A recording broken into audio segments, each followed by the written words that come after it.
My stepsister said I wasn't real family, so she didn't save me a seat at Thanksgiving. The reading of the will only had one chair anyway. I was 8 when my mom married her dad. For 15 years, Brianna made sure I understood my place.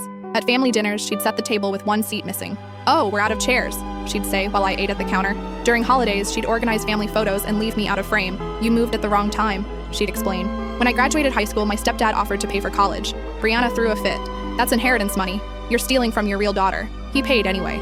At her wedding, I wasn't in the bridal party. Bridesmaids were for sisters, not stepdaughters. I sat at table 14 with distant cousins. My stepdad noticed everything. He'd slip me money for textbooks, show up to my events, call just to talk. "You're my daughter too," he'd say when Brianna wasn't around. At 30, she was still competing for his attention like a child. Then came last Thanksgiving. I drove 6 hours from grad school with homemade pumpkin pie my stepdad always loved. Brianna was setting the table when I arrived. 12 chairs for 12 people. I counted twice.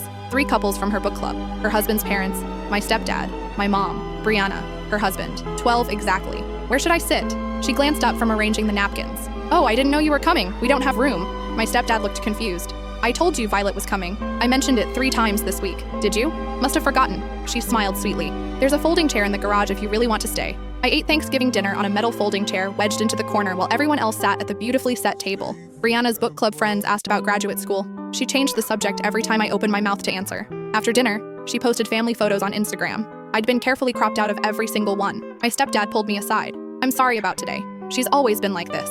"I know." I hugged him. "It's fine." "It's not fine," he said, looking older than I'd ever seen. "I'm handling it." 2 months later, he died. Massive heart attack while Brianna was at a spa weekend. I got the hospital call, made funeral arrangements, sorted his belongings while she complained about timing interfering with vacation plans. At the funeral, she cried theatrical tears and accepted condolences. I stood in back with my mom. When people asked who I was, Brianna said, "Just a family friend." The will reading was Tuesday at 2 p.m. I almost didn't go, but the lawyer requested my presence specifically. Brianna was already there, scrolling real estate listings. "I'm thinking of selling the house. It's worth $800,000 now." The lawyer called us in. The conference room had one nameplate at the table. "Mine. Please sit," he said. Brianna remained standing. "Where's my chair?" "You won't need one. This won't take long." Everything went to me. The house, savings, investments, life insurance, all of it. One exception. A small envelope for Brianna. She tore it open. Inside was a photo from Thanksgiving. Me on that folding chair in the corner. Below it, my stepdad's handwriting. "Family saves each other a seat. You never saved one for her. She always saved one for me." Brianna's face went white. "This isn't legal. She manipulated him. You can contest this. Everything is in order," the lawyer said calmly. "He updated this specifically after Thanksgiving. You poisoned him against me." Her voice rose. "You're not even his real daughter."